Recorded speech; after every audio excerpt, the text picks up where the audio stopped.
Hello friends, today I am going to teach you your microbiology subject. In the last lecture we studied about bacteria and archaeobacteria. In today's lecture we will study of eukaryotes. In the last lecture we studied about prokaryotes and in today's lecture we will study eukaryotes. So let's start our lecture. Introduction to eukaryotes. Our today's topic is eukaryotes, in which we study introduction to eukaryotes.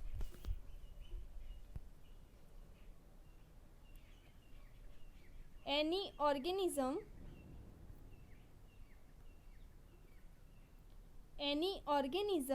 having well-defined nucleus bound by a nuclear membrane is called eukaryotic organism.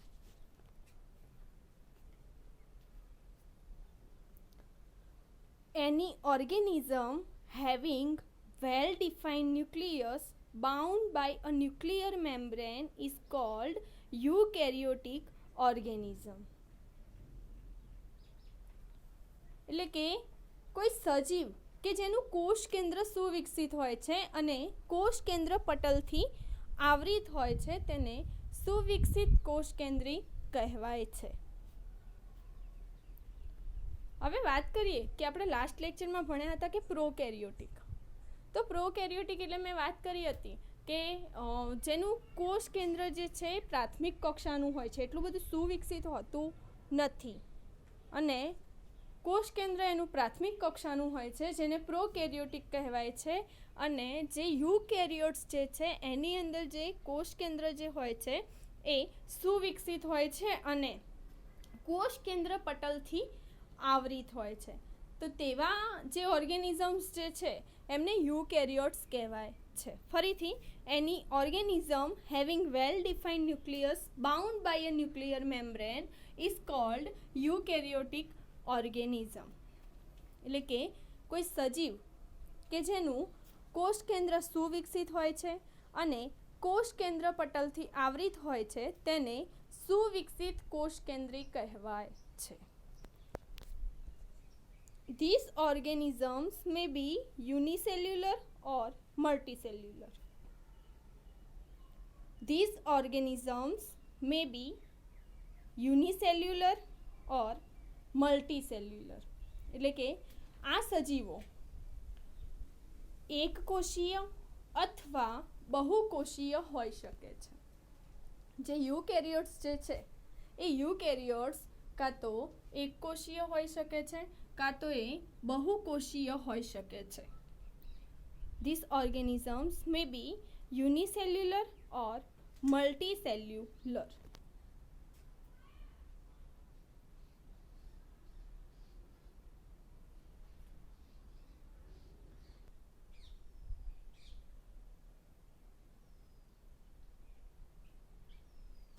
તો જે eukaryotes જે હોય છે એટલે કે જે સુવિકસિત કોષ કેન્દ્રી જે હોય છે એમનું કોષ કેન્દ્ર વિકસિત હોય છે અને કોષ કેન્દ્ર પટલથી આવરિત હોય છે તેમને સુવિકસિત કોષ કેન્દ્રી કહેવાય છે. આ સજીવો જે છે એકકોષીય અથવા બહુકોષીય હોઈ શકે છે.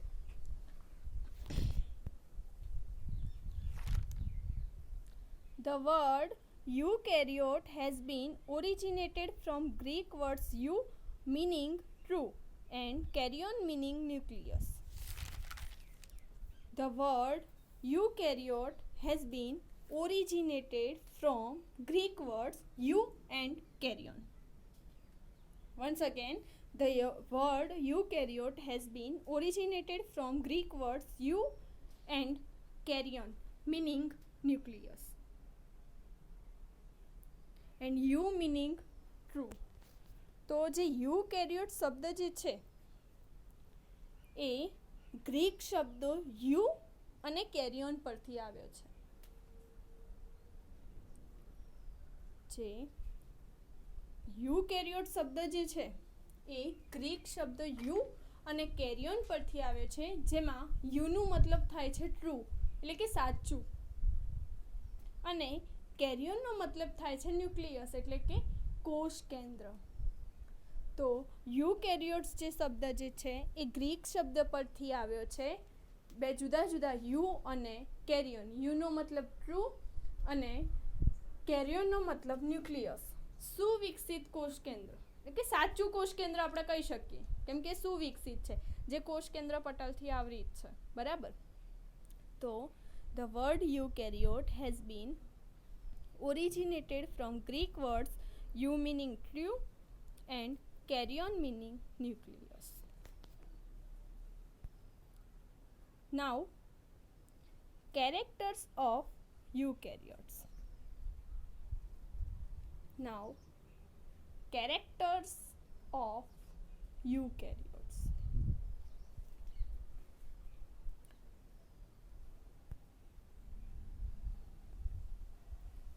Eukaryotes possess well-developed nucleus bound by nuclear membrane.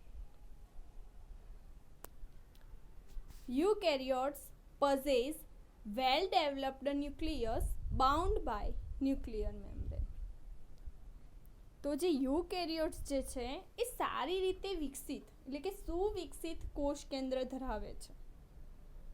Eukaryotes સુવિકસિત કોષ કેન્દ્ર ધરાવે છે, જે કોષ કેન્દ્ર પટલ દ્વારા આવૃત હોય છે. મેં તમને અગાઉ કહ્યું એમ કે જે સુવિકસિત કોષ કેન્દ્રી જે છે એ કોષ કેન્દ્ર પટલથી આવૃત હોય છે અને એ સુવિકસિત કોષ કેન્દ્ર ધરાવે છે. It also possesses one or more chromosomes, nucleolus, nucleoplasm and endonuclear reticulum. Cells may possess one or more nuclei. It also possesses one or more chromosomes. Eukaryotes also possess one or more chromosomes, nucleolus, nucleoplasm and endonuclear reticulum ER. Cells may possess one or more nuclei. It also possesses one or more chromosomes. એટલે કે એમાં એક અથવા વધારે રંગસૂત્રો હોય છે. It also possesses one or more chromosomes. એટલે કે એમાં એક અથવા વધુ રંગસૂત્રો હોય છે. ન્યુક્લિયોલસ એટલે કે કોષ કેન્દ્રિકા, ન્યુક્લિયોપ્લાઝમ કોષ કેન્દ્ર રસ એન્ડ એન્ડોન્યુક્લિયર રેટિક્યુલમ એટલે કે અંતઃકોષરસ ઝાડ પણ હોય છે. It also possesses one or more chromosomes, nucleolus, nucleoplasm and endonuclear reticulum એટલે કે એમાં એક કરતાં વધારે રંગસૂત્રો, કોષ કેન્દ્રિકા, ન્યુક્લિયોપ્લાઝમ અને અંતઃકોષરસ ઝાડ પણ હોય છે. Cells may possess one or more nuclei.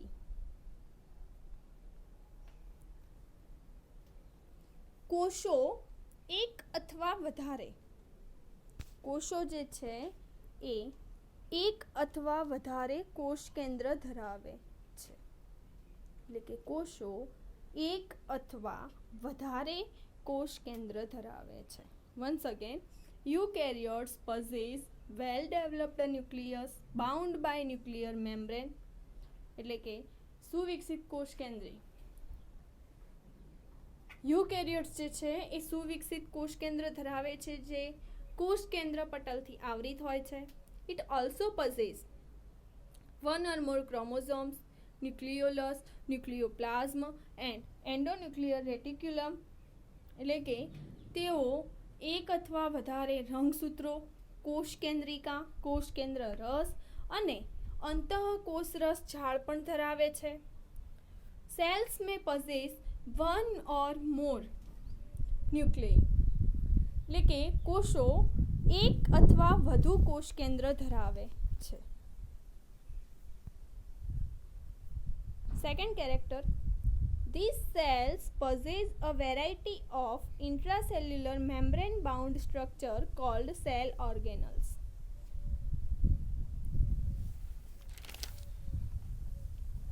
Such as mitochondria, chloroplast, plastids, vacuoles, etc. These cells possess a variety of intracellular membrane bound structure called cell organelles such as mitochondria, chloroplast, plastids, vacuoles, etc.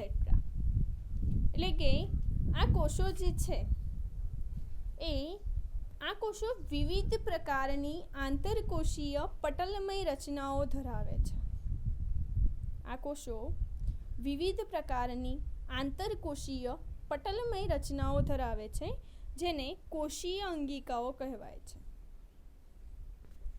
આ કોષો વિવિધ પ્રકારની આંતરકોષીય પટલમય રચનાઓ ધરાવે છે, જેને કોષીય અંગિકાઓ કહેવાય છે. સેલ ઓર્ગેનલ્સ જેવી કે કણાભસૂત્ર છે, નીલકણ છે, પ્લાસ્ટિડ છે, રસધાન્યો છે વગેરે. એટલે કે આ કોષો વિવિધ પ્રકારની આંતરકોષીય પટલમય રચનાઓ ધરાવે છે, જેને કોષીય અંગિકાઓ કહેવાય. જે હોય છે ને બધા કોષોની અંદર જે કોષીય અંગિકાઓ હોય છે, જેવી કે ક્લોરોપ્લાસ્ટ જે છે એટલે કે નીલકણ, માઇટોકોન્ડ્રિયા છે, કણાભસૂત્ર, પ્લાસ્ટિડ છે, વેક્યુલ્સ મતલબ કે રસધાન્યો છે, એવી કોષીય અંગિકાઓ જોવા મળે છે.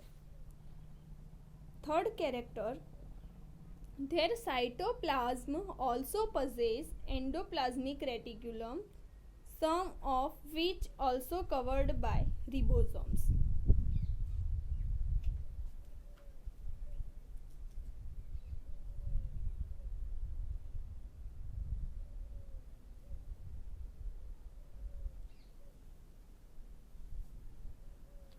Their cytoplasm also possess endoplasmic reticulum, some of which also covered by ribosomes. એટલે કે એમના કોષરસમાં અંતઃકોષરસ ઝાડ પણ હોય છે. એમના કોષરસમાં અંતઃકોષરસ ઝાડ પણ હોય છે, જેમાંથી કેટલીક રિબોઝોમ્સ દ્વારા આવરિત હોય છે. એટલે કે their cytoplasm also possess endoplasmic reticulum, some of which also covered by ribosomes.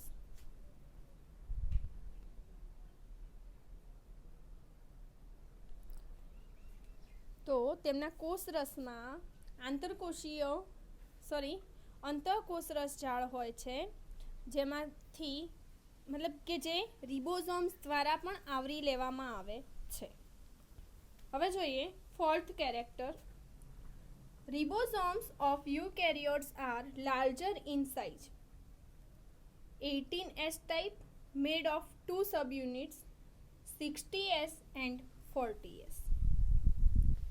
Ribosomes of eukaryotes are larger in size, 80S type made of 2 subunits, 60S and 40S. એટલે કે જે યુકેરિયોટ્સ જે છે એમના રિબોઝોમ કદમાં મોટા હોય છે. યુકેરિયોટ્સના રિબોઝોમ કદમાં મોટા હોય છે, SES પ્રકારના હોય છે, જેના 2 સબ યુનિટ પડે છે. એટલે કે જે યુકેરિયોટ્સના જે રિબોઝોમ્સ જે છે કદમાં મોટા હોય છે, SES પ્રકારના, એના 2 સબ યુનિટ છે, 60S અને 40S. The cell also possess vesicles in their cytoplasm. They are meant for special purpose. The cell also possess vesicles in their cytoplasm they are meant for special purpose. એટલે કે તેઓ જે કોષ જે છે એ કોષ રસમાં પુટિકાઓ ધરાવે છે અને એ જે પુટિકાઓ છે એ ખાસ હેતુઓ માટે હોય છે. યુકેરિયોટ્સના કોષમાં કોષ રસમાં પુટિકાઓ હોય છે જે ખાસ હેતુઓ માટે હોય છે. An example, lysosomes contain digestive enzymes. Lysosome જે છે પુટિકા એ પાચક ઉત્સેચકો ધરાવે છે. લાઇસોસોમ કન્ટેન ડાયજેસ્ટિવ એન્ઝાઇમ્સ એટલે લાઇસોસોમ પાચક ઉત્સેચકો ધરાવે છે. પેરોક્સિસોમ contain peroxidase to degrade peroxide. Peroxisome contain peroxidase to degrade peroxide. એટલે કે જે પેરોક્સિસોમ જે છે પેરોક્સિસોમ એ પેરોક્સિડેઝથી ડિગ્રેડ પેરોક્સાઇડ ધરાવે છે.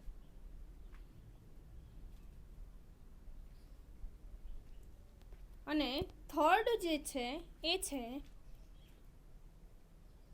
એક્ઝ્યુઝોમ which helps in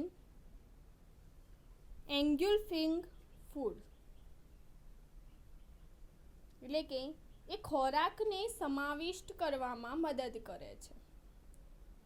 જે યુકેરિયોટ્સના કોષમાં કોષ રસમાં પુટિકાઓ આવેલી હોય છે જે જુદા જુદા ખાસ હેતુઓ માટે હોય છે, જે છે લાઇસોસોમ છે, પેરોક્સિસોમ છે, એક્ઝ્યુઝોમ છે.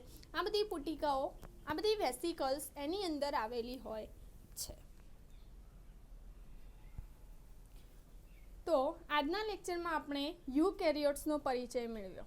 એક તો વાત કરી કે એની અંદર કોષ કેન્દ્ર સુવિકસિત હોય છે, પછી પટલમય રચનાઓ અથવા તો એવું કહીએ કે કોષ કેન્દ્ર પટલથી આવરિત હોય છે, એની અંદર કોષીય અંગિકાઓ હાજર હોય છે. પછી કીધું કે યુકેરિયોટ શબ્દ ગ્રીક શબ્દ પરથી આવે છે, યુ અને કેરિયોન પરથી. યુ એટલે ટ્રુ અને કેરિયોન મીન્સ ન્યુક્લિયસ. પછી મેં વાત કરી હતી કે એમાં એક અથવા વધુ રંગસૂત્રો, કોષ કેન્દ્રિકા, અંતઃકોષરસ ઝાડ પણ હોય છે.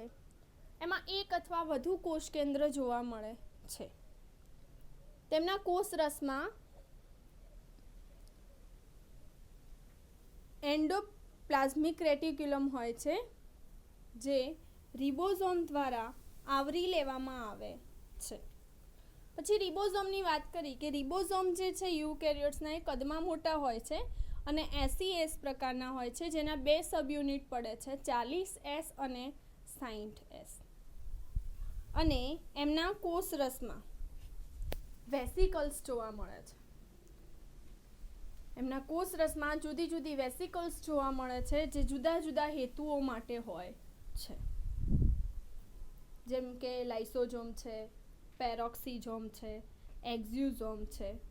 આ બધી અંગિકાઓ જોવા મળે છે. તો આજના લેક્ચરમાં આપણે યુકેરિયોટ્સનો પરિચય મેળવ્યો છે. નેક્સ્ટ લેક્ચરની અંદર આપણે યુકેરિયોટ્સ અને પ્રોકેરિયોટ્સ કમ્પેરિઝનમાં અભ્યાસ કરીશું. Thank you.